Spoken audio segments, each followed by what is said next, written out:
Hi friends, welcome back to our channel. Perumal கோயிலுக்கு எத்தனை பேர் புளியோதரை சாப்பிட்றதுக்காகவே போயிருப்போம். அதே டேஸ்ட்டில் எப்படி செய்யறதுன்னு சொல்லிட்டு இன்னைக்கு வீடியோவில் பார்த்துடலாம் வாங்க.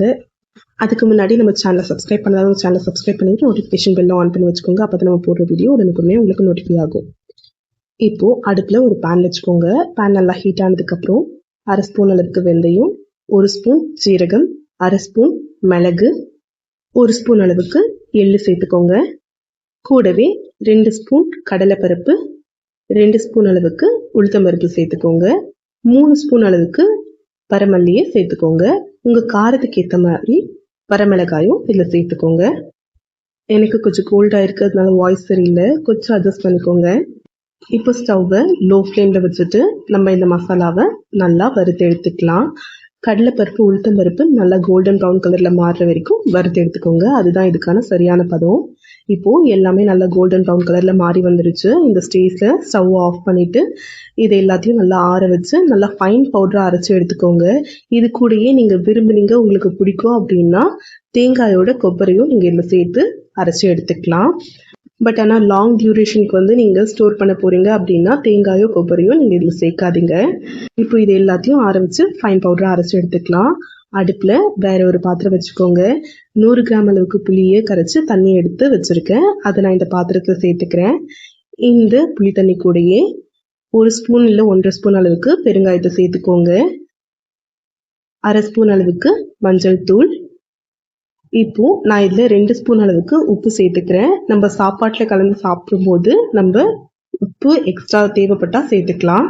இப்போது இது எல்லாத்தையும் ஒரு முறை நல்லா கலந்து விட்டுட்டு இந்த புளி தண்ணி லைட்டாக கொதிச்சு வர ஆரம்பிக்கும் போது ஒரு 25 கிராம்லேருந்து 30 கிராம் அளவுக்கு வெல்லம் இதில் நம்ம இப்போ சேர்த்துக்கலாம்.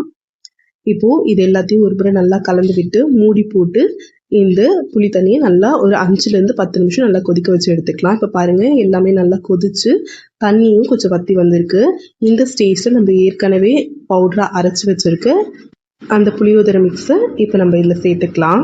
இப்போ கலந்ததுக்கப்புறம் ஃபுல்லாக நல்லா ஒரு முறை கலந்து விட்டு ஒரு முறை லைட்டாக மட்டும் கொதிக்க வச்சுக்கோங்க. ரொம்ப கொதிக்க வைக்க வேண்டிய அவசியம் இல்லை, லைட்டாக மட்டும் கொதிக்க வச்சுக்கோங்க. சும்மா 1 or 2 பபிள்ஸ் வந்தால் போதும்.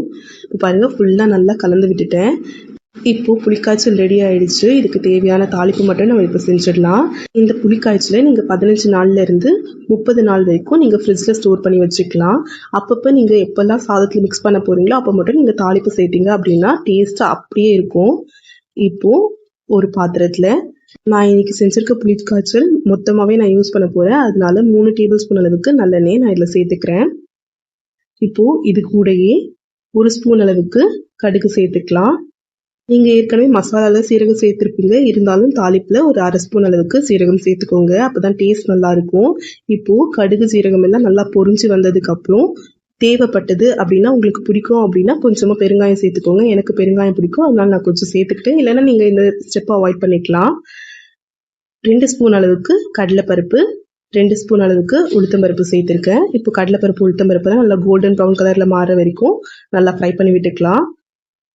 4 வரமிளகாயை சின்ன சின்னதாக கட் பண்ணி எடுத்து வச்சுருக்கேன், அதை நான் இதில் சேர்த்துக்கிறேன். கூடவே கொஞ்சமாக கருவேப்பிலை எடுத்து வச்சுருக்கேன், அதையும் நான் இதில் சேர்த்துக்கிறேன். இப்போது இந்த வரமிளகா கருவேப்பிலை எல்லாமே நல்லா ரோஸ்ட் ஆகி வரணும், அது வரைக்கும் நல்லா ஃப்ரை பண்ணி விட்டுக்கலாம். அதாவது கருவேப்பிலை நல்லா கிறிஸ்பியாக இருக்கணும், அப்போ தான் நம்ம புளியோதரை கூட சேர்த்து சாப்பிடும்போது அதுவும் டேஸ்ட்டாக இருக்கும். எனக்கு இந்த புளியோதரை கூட கருவேப்பிலை வரமிளகா சேர்த்து சாப்பிட்றது ரொம்ப பிடிக்கும். அதுக்காகவே இதை நல்லா நான் ஃப்ரை பண்ணி எடுத்துப்பேன். உங்களுக்கு எந்த மாதிரி வேணுமோ அதே மாதிரி நீங்கள் இதை ஆர்டர் பண்ணி செஞ்சுக்கலாம். இப்போது இது கூடயே ஏற்கனவே வறுத்து தோல் நீக்கின வேர்க்கடலையை சேர்த்துக்கோங்க. இந்த மாதிரி நீங்கள் வேர்க்கடலையை சேர்த்திங்க அப்படின்னா தான் டேஸ்ட் நல்லாயிருக்கும்.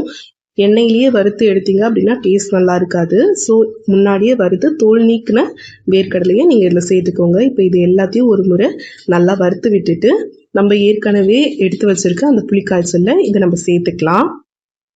நான் இந்த முழு புளிக்காய்ச்சலுக்கும் தேவையான அளவுக்கு தாளிப்பு எடுத்திருக்கேன். நீங்கள் எண்ணெய் எந்த அளவுக்கு எடுக்கிறீங்களோ அதுக்கேற்ற மாதிரி நீங்கள் சாதத்தோட குவான்டிட்டியும் உப்போட அளவையும் நீங்கள் சரி பார்த்துக்கோங்க. இப்போது இந்த புளிக்காய்ச்சலை பாதி அளவு சூடாறின சாப்பாட்டில் சேர்த்துக்கலாம். ரொம்ப சூடாக இருக்க சாப்பாட்டில் சேர்த்திங்க அப்படின்னா குழஞ்சிரும். அதனால் பாதி அளவு சூடாக இருக்கிற சாப்பாட்டில் சேர்த்திங்க அப்படின்னா பதம் கரெக்டாக இருக்கும். இப்போது இது எல்லாத்தையும் நல்லா மிக்ஸ் பண்ணி விட்டுக்கலாம். உங்களுக்கு தேவைக்கு ஏற்ற மாதிரி உப்பு நீங்கள் ஆட் பண்ணிக்கோங்க. இப்போது ஃபுல்லாக நான் மிக்ஸ் பண்ணியாச்சு. இது நம்ம வந்து சர்வ் பண்ணிடலாம். பாருங்கள் எவ்வளோ பார்க்கவே உதிரி உதிரியாக கரெக்டான பதத்தில் இருக்குது. நீங்கள் விரும்புனீங்க அப்படின்னா நீங்கள் இந்த ஸ்டேஜில் கூட டெசிகேட்டட் கோகோனட்டை ஒரு முறை ஃப்ரை பண்ணிவிட்டு இதில் நீங்கள் ஆட் பண்ணிக்கலாம். டேஸ்ட் சூப்பராக இருக்கும். அவ்வளோதாங்க, பெருமாள் கோயில் புளியோதரை ரெடி ஆயிடுச்சு. இந்த வீடியோ உங்களுக்கு பிடிச்சிருந்தது அப்படின்னா லைக் பண்ணுங்கள், ஷேர் பண்ணுங்கள், கமெண்ட் பண்ணுங்கள். மறக்காம நம்ம சேனல் சப்ஸ்கிரைப் பண்ணிட்டு நோட்டிஃபிகேஷன் ஆன் பண்ணி வச்சுக்கோங்க. தேங்க்ஸ் ஃபார் வாட்சிங்.